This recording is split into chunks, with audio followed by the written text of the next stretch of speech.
how to draw simple. Today we're going to learn how to draw some boxing gloves. Let's start off by drawing a big boxy shape that curls inward like so. Then, from here, draw a line going down to the right that curves up at the end. To add some detail, draw some short lines going outward from here to the wrinkles in the glove. Then, draw a big rounded rectangle underneath for the part of the cuff.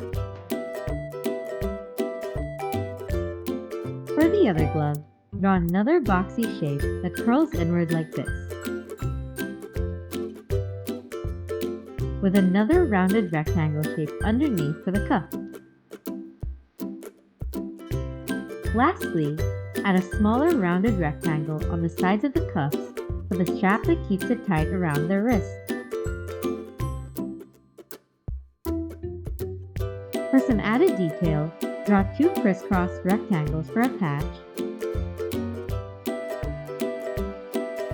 and a hashtag on this glove for a scuff mark to make it look battered.